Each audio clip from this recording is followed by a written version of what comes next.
What is a doctrine of revelation? வெளிப்படுத்தலின் உபதேசம் என்றால் என்ன?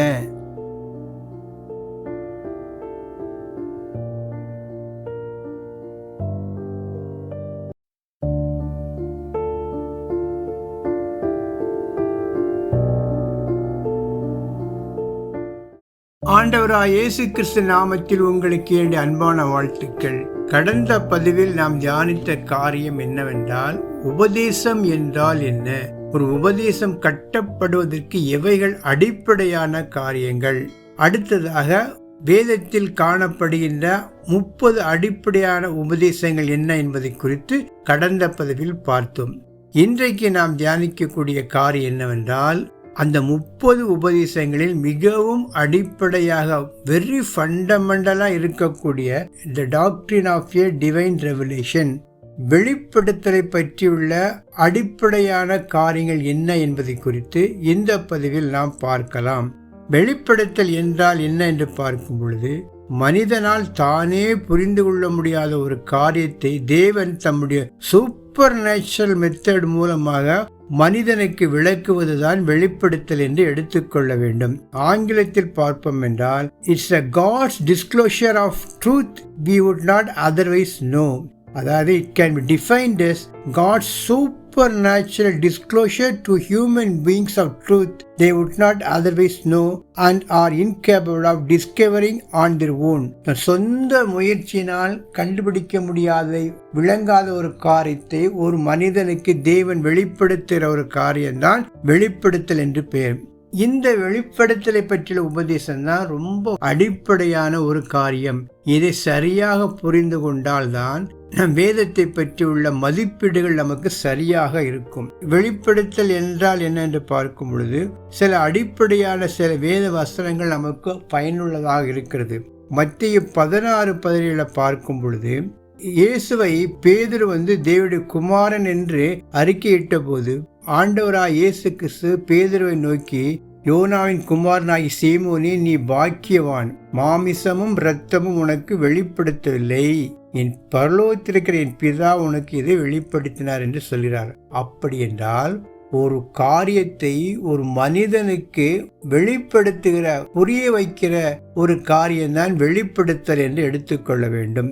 மற்ற வகையில் இயேசு கிறிஸ்துதான் மேசியா என்று பேதுருவுக்கு தெரிய வழியில்லை. ஆனால் அந்த சத்தியத்தை கடவுள் ஒரு மனிதனுக்கு, சீமோனுக்கு வெளிப்படுத்தும் போது, அதை புரிய வைக்கும் போதுதான் அது வெளிப்படுத்தல் என்று ஆகிவிடுகிறது. இதைத்தான் வெளிப்படுத்தின விசேஷம் 1:1 பார்க்கும் பொழுது, இனி வரப்போகிற காரியங்களை குறித்து யோவானுக்கு தேவன் எழுத சொன்ன காரியங்கள் தான் வெளிப்படுத்தல் என்று பார்க்கிறோம். இன்னொரு காரியத்தை குறித்து கூட நாம் பார்க்கலாம். பழைய ஏற்பாட்டில் 2 சாமுவேல் 7:27 இதை குறித்தும் பார்க்கலாம். இப்படியாக கூட ஒரு காட்ஸ் டிஸ்க்ளோஷர் ஆஃப் ட்ரூத், ஒரு சத்தியத்தை மனுக்குலத்திற்கு சொல்லுகிற ஒரு காரியம் தான் வெளிப்படுத்தல் என்று எடுத்துக்கொள்ளப்பட வேண்டும். அடுத்தபடியாக நாம் பார்க்கக்கூடிய காரியம் என்னவென்றால், ஏன் இந்த doctrine of revelation is very very important. இந்த வெளிப்படுத்தலை பற்றியுள்ள சத்தியம் ஏன் மிக மிக முக்கியமானது என்று நாம் அறிய வேண்டும் என்றால், நம்முடைய எல்லா ஆவிக்குரிய வாழ்க்கைக்கும் ஆதாரமாக, அஸ்திவாரமாக இருப்பது நம்முடைய கையில் உள்ள வேத புத்தகம். இந்த வேத புத்தகத்தினுடைய ஆசிரியர் யார் என்றால் பரிசுத்த ஆவியானவர். பரிசுத்த ஆவியானவரால் இந்த புத்தகம் எழுதப்பட்டது என்று நாம் நம்புகிறோம். தி டிவைன் ஆதர் யார் என்றால் தி ஹோலி ஸ்பிரிட். அப்படி இருக்கும் பொழுது இதற்கு ஆதாரமாக இருப்பது எதுவென்றால் தி டாக்ட்ரின் ஆஃப் ரெவலேஷன்.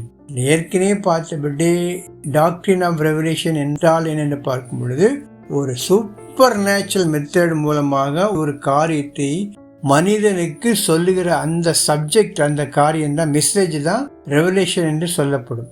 அடுத்தபடியாக பார்க்கும் பொழுது, இந்த சத்தியத்தை அறிந்த மனிதர்கள் மற்றவர்களுக்கு சொல்லுகின்ற அந்த மெத்தட் இருக்குல்ல, அதுதான் இன்ஸ்பிரேஷன்.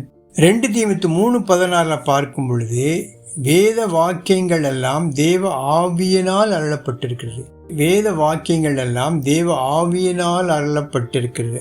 ஆங்கிலத்தில் பார்த்தா all scripture is given by the inspiration of God. அதாவது தேவன் வெளிப்படுத்தின அந்த காரியத்தை பெற்றுக்கொண்ட மனிதர்கள் பரிசுத்த ஆவியானவரால் ஏவப்பட்டு மனுக்குலத்திற்கு எழுதியிருக்காங்க பாருங்க, அதுதான் இன்ஸ்பிரேஷன். இதற்கு இன்னும் தெளிவாக ஒரு வசனத்தை நாம் பார்க்க வேண்டும் என்றால் 2 பேதுரு 1:21 பார்க்கும் பொழுது, தீர்க்க தரிசனமானது எந்த ஒரு காலத்திலும் மனிதனுடைய சித்தத்தினாலே உண்டாகவில்லை. தேவனுடைய பரிசுத்த மனிதர்கள் பரிசுத்த ஆவியினாலே ஏவப்பட்டு பேசினார்கள். இங்கு நாங்க பார்க்கக்கூடிய காரியம் பரிசுத்த ஆவியினாலே ஏவப்பட்டு பேசினார்கள். ரெவலேஷன் என்பது it's a subject matter of message. மெசேஜை பற்றி உள்ள காரியம் தான் ரெவலேஷன் என்று எடுத்துக்கொள்ள வேண்டும். ஆனால் அதே வேளையில் இன்ஸ்பிரேஷன் என்று பார்க்கும் பொழுது it's a method or power by which the man communicates his God given message to others.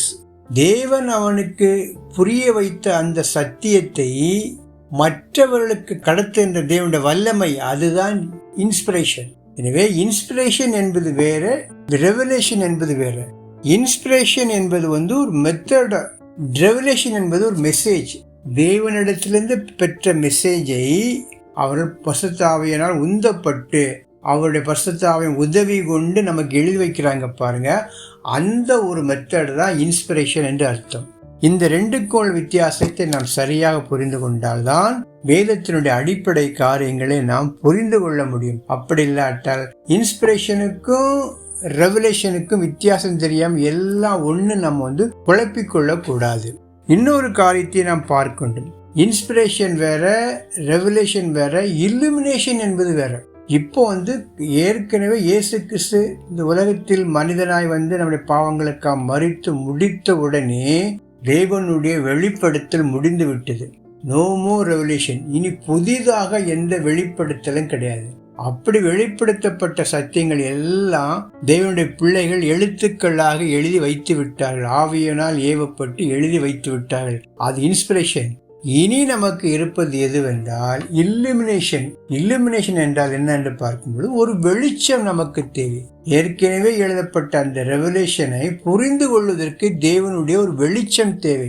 இன்றைக்கு புதிதாக எந்த வெளிப்படுத்தலோ ஒரு இன்ஸ்பிரேஷன் நமக்கு அவசியம் இல்லை. நமக்கு தேவையெல்லாம் இல்லுமினேஷன். இதற்கு சரியான ஒரு உதாரணம் எதுவென்றால், எம்மாவூர் சீசர்கள் மத்தியில் ஆண்டவர் பேசின போது அவர் உள்ளங்கள் கொழுந்து விட்டு எரிந்ததாக பார்க்கலாம். வேத வாக்கியங்களை விளக்கிய போது அவள் உள்ளங்கள் கொழுந்து விட்டு எரிந்ததாக பார்க்கலாம். அதுதான் ஒரு குறிப்பிட்ட சப்ஜெக்டை குறித்தோ ஒரு காரியத்தை குறித்தோ பரிசுத்த ஆவியான ஒத்தாசையோடு ஒரு மனிதன் தேடும் பொழுது பரிசுத்த ஆவியான அவனுக்கு ஒரு புதிய வெளிச்சத்தை தருகிறார். புதிய வெளிச்சம் என்பது புதிதான கிடைத்த வெளிப்படுத்தல் அல்ல, இன்ஸ்பிரேஷன் அல்ல. ஏற்கனவே உள்ள சத்தியத்தை புரிந்து கொள்வதற்கான சில வழி, ஒரு காரியத்தை பரிசுத்த ஆவியான அவனுக்கு உதவி செய்வார். இந்த இல்லுமினேஷனை யாரு வேணாலும் பெறலாம்.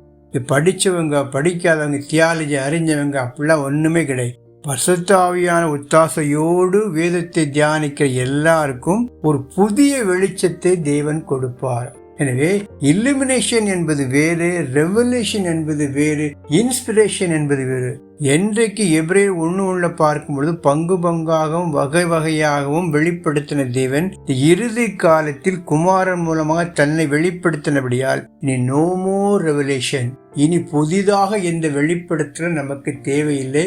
அப்படி வெளிப்படுத்தலை பெற்றுக்கொண்டதாக சொல்லக்கூடிய எந்த காரியம் வேதத்தின்படி சரியில்லை. அப்படி வெளிப்படுத்தப்பட்ட அத்தனை சத்தியங்களும் பரிசுத்த அப்போஸ்தலர்கள் நமக்கு எழுதி வைத்து விட்டார்கள். அதுதான் இன்ஸ்பிரேஷன். இனி நமக்கு தேவையெல்லாம் ஒரு இல்லுமினேஷன், ஒரு புதிய வெளிச்சம். இருளான பகுதிகளை புரிந்து கொள்ளக்கூடிய ஒரு வெளிச்சத்தை பரிசுத்த ஆவியானவர் நமக்கு தருவார். எனவே இந்த மூன்றையும் நாம் சரியாக புரிந்து கொண்டால் நம்முடைய த டாக்ட்ரின் ஆஃப் ரெவலேஷன்ங்கிற சப்ஜெக்டை குறித்து உள்ள ஒரு தெளிவான ஒரு புரிதல் கிடைக்கும். இதனுடைய அடிப்படையிலே பார்க்கும் பொழுது இந்த ரெவலேஷன்ங்கிற சப்ஜெக்ட் எவ்வளவு முக்கியமானது பாருங்க. இதனுடைய அடிப்படையிலே தான் வேத புத்தகங்கள் எழுதப்பட்டது. அந்த ரெவலேஷன் அடிப்படையில பரிசுத்த ஆவியினால் ஏவப்பட்டு எழுதி வைத்திருக்கிறார் வேத புத்தகமாக. இது எல்லாவற்றுக்கும் அடிப்படையாக இருப்பது என்றால் த டாக்ட்ரின் ஆஃப் ரெவலேஷன். அடுத்ததாக இந்த வேத புத்தகம் 4 நபர்களை குறித்து வெளிப்படுத்தி இருக்கிறது. யார் என்றால், முதலாவது பிதாவாகிய தேவனை குறித்து இந்த வேத புத்தகம் வெளிப்படுத்தி இருக்கிறது. பிதாவுடைய அன்பு, அவர் குமாரனை அனுப்பின அந்த காரியம், எல்லா ஆசீர்வாதத்துக்கும் மூல காரணராக இருக்கக்கூடிய அந்த பிதாவை பற்றி இந்த வேதம் நமக்கு வெளிப்படுத்தி இருக்கிறது. அடுத்ததாக பார்க்கும் பொழுது அவருடைய குமாரனை பற்றி இந்த வேத புத்தகம் நமக்கு வெளிப்படுத்தி இருக்கிறது. எப்படி குமாரன் இந்த உலகத்திற்கு வருவார், மீட்கும் பொருட்டாக தம்மைத்தாமே ஒப்பு கொடுத்து அவர்களுடைய பாடுகள், மரணங்கள், உயிர்த்தெழுதல் மூலமாக நமக்கு எப்படி ரட்சிப்பு கிடைக்கிறங்கிற காரியத்தை பற்றியுள்ள அனைத்து சத்தியங்களையும் தேவன் இந்த வேத புத்தகத்தில் வெளிப்படுத்தி இருக்கிறார், ரிவீல் பண்ணியிருக்கிறார். அடுத்ததாக பார்க்கும்போது பரிசுத்த ஆவியானவர் பற்றியுள்ள காரியங்களை இந்த வேத புத்தகத்தில் நமக்கு வெளிப்படுத்தி இருக்கிறார். இறுதியாக சாத்தானை குறித்து தேவன் வெளிப்படுத்தி இருக்கிறார். அவனுடைய ஆரம்பம், அவனுடைய இப்போது இருக்கிற நிலைமை, அவனுடைய முடிவு, அவனுடைய திட்டங்கள், அவனுடைய சதி ஆலோசனைகள் எல்லாவற்றையும் குறித்து இந்த வேத புத்தகத்தில் தேவன் நமக்கு வெளிப்படுத்தி இருக்கிறார். இந்த 4 நபர்களை குறித்து இந்த வேத புத்தகத்தில் நம்முடைய பரிசுத்த மனிதர்களுக்கு வெளிப்படுத்தி அவர்கள் அதை தேவ ஆவியினால் ஏவப்பட்டு நமக்கு எழுதி வைத்திருக்கிறார்கள். அடுத்தது 3 கிளாஸ் ஆஃப் பீப்புளை குறித்து இந்த வேத புத்தகம் நமக்கு வெளிப்படுத்தி இருக்கிறது. ஒன்று எது யூதர்கள், ஆபிரகாம் மூலமாக தெரிந்து கொண்ட அந்த யூதர்களை குறித்து உள்ள நோக்கம், அதனுடைய பர்பஸ், அந்த யூத குலத்தின் மூலமாக எப்படி இரட்சகர் தோன்றுவார் போன்ற பல காரியங்களை, இந்த யூதர்களை பற்றியுள்ள அனைத்து காரியங்களையும் தேவன் இந்த வேத புத்தகத்தில் எழுதி வைத்திருக்கிறார். அடுத்ததாக பார்க்கும்போது புற இனத்தார், யூதர்கள் அல்லாத புற இனத்தாரை குறித்துள்ள நோக்கம், திட்டத்தையும் தேவன் இந்த வேத புத்தகத்தில் வெளிப்படுத்தி இருக்கிறார். அடுத்ததாக இந்த சர்ச், சபையும் யூதர்களும் இணைந்த அமைப்பான சபையை குறித்துள்ள நோக்கம் என்ன, அது எவ்வாறு சபை உருவாக்கப்பட வேண்டும், இறுதி நோக்கம் என்ன என்பதை பற்றியுள்ள பல காரியங்களை, சபையை பற்றியுள்ள உன்னதமான நோக்கங்களை தேவன் இந்த வேத புத்தகத்தில் எழுதியிருக்கிறார்.